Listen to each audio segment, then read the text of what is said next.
The DU Pioneers will move on to St. Paul, Minnesota, even though travel's already been part of the parcel when it comes to the tournament thus far. And they have been to St. Paul before. They Rather have recently, as I recall. Indeed. And joining us to talk about it is the best possible guest we could have at the time. Sandy and I could talk about it, but why not talk to the man who coaches the DU men's hockey team? That is David Carle joining us. Coach Carle, first, congratulations. Thank you. I appreciate it, guys. Thanks for having me on. Really proud of our team and excited to get back to another Frozen Four. How did you do it?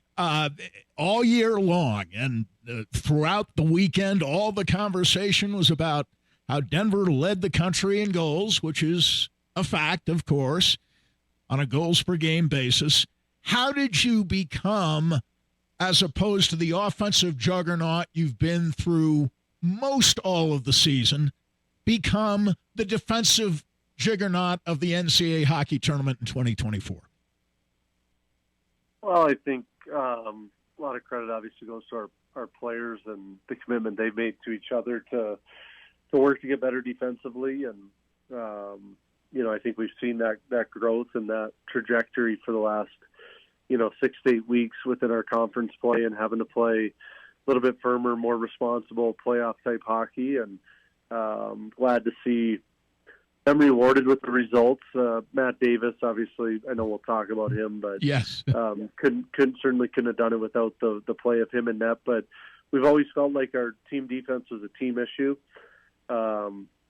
And, I think we've gotten better defensively in front of Matt. I think his game has grown as well, and they've kind of gone hand in hand of that growth. So really proud of Matt, really proud of our team. And, I can tell you it doesn't get easier.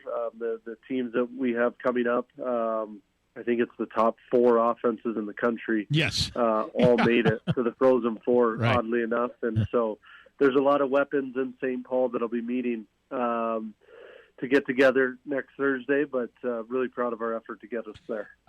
Talk about Matt Davis a little bit, if you could. And I know you touched on a variety of factors that went into your winning 2-1 in double overtime over UMass on Thursday and 2-1 over Cornell, a team that beat you 2-0 in the regional semifinals a year ago. Matt Davis had a good year. How did he become a great goaltender this weekend? On the broadcast, and apparently you were speaking with the telecasters about this, you were hoping he's a great puck handler, but you were trying to get him to kill the play whenever possible, and it seemed, maybe aside from Cornell's goal on Saturday, that every time there was a scramble in front, just about every time he was able to cover up. Yeah, he did a great job getting whistles for us and limiting those second and third opportunities. And, how it happened, I don't quite know. I don't have maybe the words for it, but, Ryan Massa, our newly named this year assistant coach, as we were able to expand our staff right. size increase, there might not be a better investment that the university's made this year than in Ryan, and having him working with our goalies full time, I think has been a huge benefit. And not only the physical work, but the mental work that Ryan has done with Matt, to be able to not only do it once, but do it twice on the weekend. Just exceptional work by those two guys, Matt and Ryan, working together in tandem, being a great coach and being a great student. They've been attached to the hip for 3 years now. Ryan in his third year with us, and he's just done great work with Matt, and we're really thankful for all of his efforts.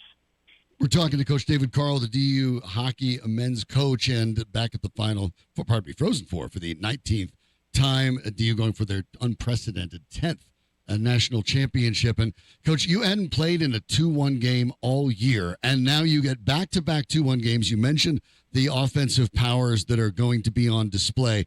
How important is it for the confidence of your team to know that those tight games, those close games, that you can not only win them, you've won them. Yeah, I think it's big. We know what we're up against next, and to have the confidence to defend at a high level. I still believe that there's so many weapons in our game on Thursday that the team that defends and neutralizes the best is going to prevail, because you can't stop them all the time, and if we can limit their chances to what we can generate offensively and win that battle and keep that number lower than what we are able to create, then I like our chances of being able to come out on top. So it's a great challenge in front of us, but to your point, there's a lot of confidence that we can do it again and do it against anybody. We pointed out last week that you had to travel more than any of the other 15 teams in the tournament. I think the next closest team that had to travel the most next to you was at 1,500 miles, and you were about 1,900.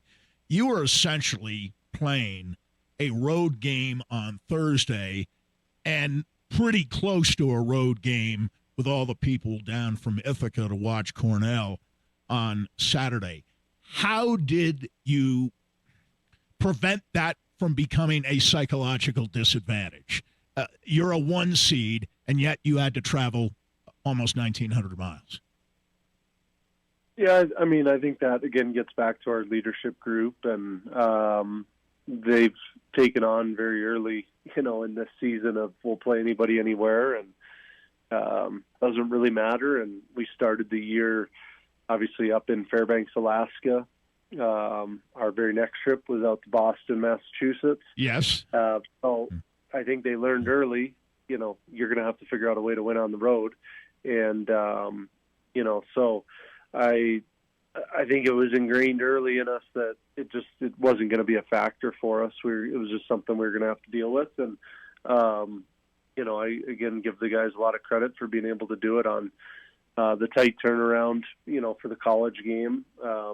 We were the last people home from our conference tournament and the first Right. ones out and playing in the national tournament. And it was never a topic. It was just, these are the circumstances and we need to manage it the best we can with our rest. I mean, we took an off day on Monday. We had one practice on Tuesday at home, and we had our skate on Wednesday there. We didn't pregame skate on Thursday, and it was right into it. So to perform the way we did without a regular prep week, again, shows the level of, I would say, confidence and focus that our group has right now.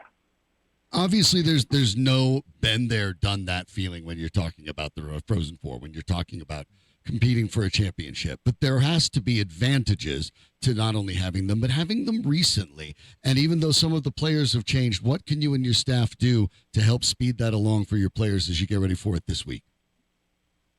I think we'll lean a lot on, again, the 8 guys who are on our 22 championship team, who are in Boston, helped us win that title.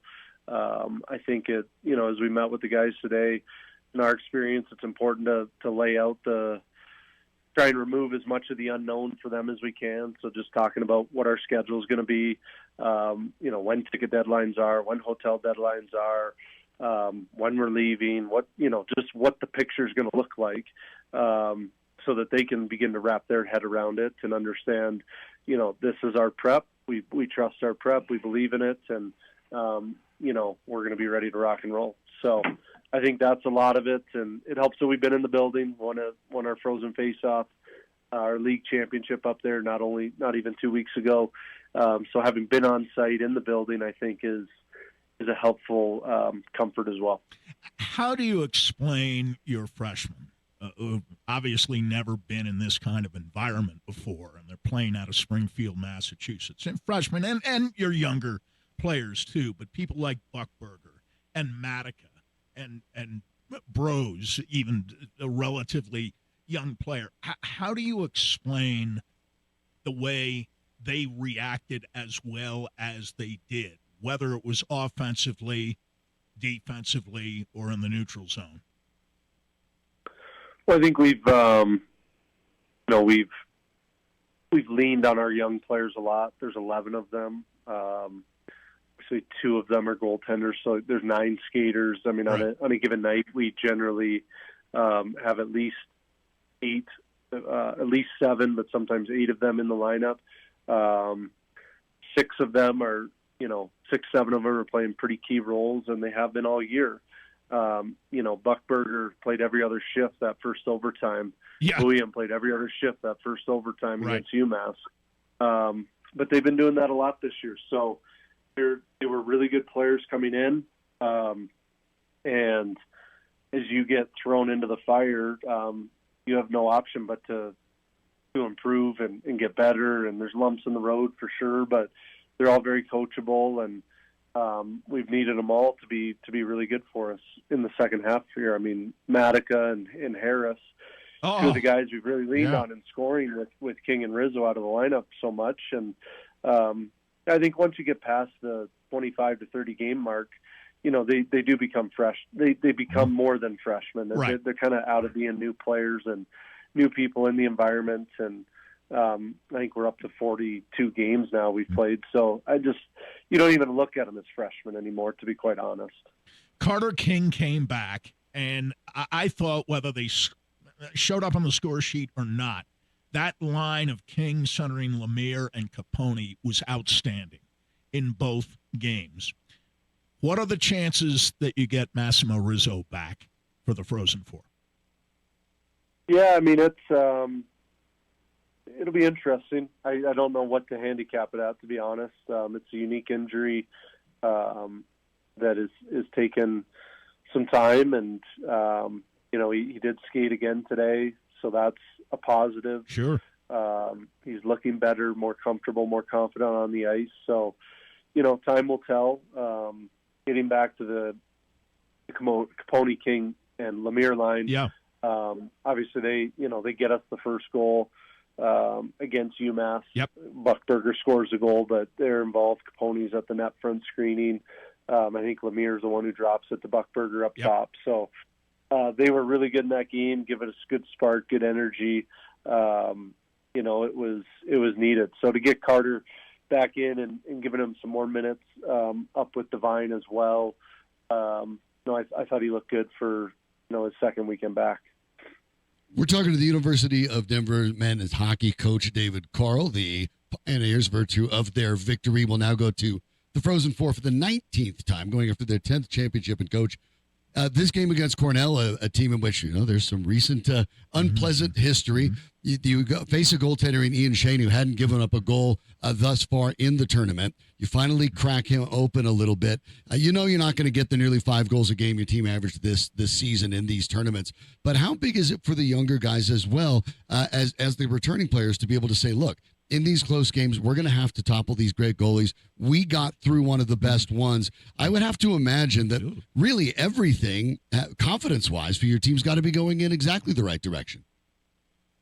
Yeah, I think the group is really confident, having gotten through, the regional. You couldn't, if you were to ask for 2 tougher matchups for us, I mean, you'd have a hard time picking 2 harder. So, with big goaltending, big physical, in your face style, it's just a war at the net front and in the corners.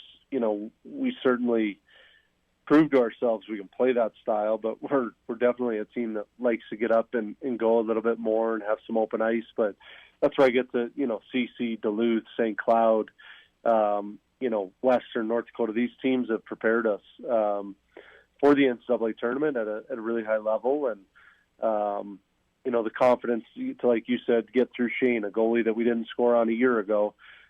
They get the first one, and it's like, oh, boy, here we go again. And, thankfully this time we're able to keep the door shut, keep it at 1, because 2-0 to Cornell feels like 5. Yes. And what a shot by Matica, to go in after 1, tied 1-1, was huge for us. It kind of felt like the Duluth game in Loveland in 22, where they go up, we're playing well in the first, but they go up 1-0, and Gutman finds a way to score. They're late in the first off that great release in the slots, and then we eventually get a real ugly one by Savoy to make it 2-1, and that was all that was needed. So real similar type of goal too, to be honest, on the power play. Just kind of squeaks through Shane, is barely getting over the line, and but finds his way into the back of the net. You have roughly 10 days to get ready for one team. That's not a luxury you have very often during the regular season. With these 10 days, what do you do with respect to BU? Or do you take the approach at this time of year that we play our game, we're good at playing our game, and it's more about what we do than what the opposition does and trying to counter what the opposition does? Yeah, I mean, it's a bit of both. You're always, I think you have to try and obviously prepare for the team that's coming, how you're going to check them, how you're going to try and expose them offensively, but it's always trying to figure out what parts of our game that we do really well fit into that, and how can the things we do well really expose them, and just aligning our emphasis and coaching into that. So we're looking forward to the challenge. Obviously they have tremendous weapons and Celebrini and Yep. and Hudson and a few others, obviously, but those are the two main guns that drive the bus for them. And Macklin's going to be first overall pick this summer, and Sure. Lane was a great player for us on our World Junior team, and has had a heck of a college career already, only in year 2. So we're going to have to figure out ways to prepare for them, and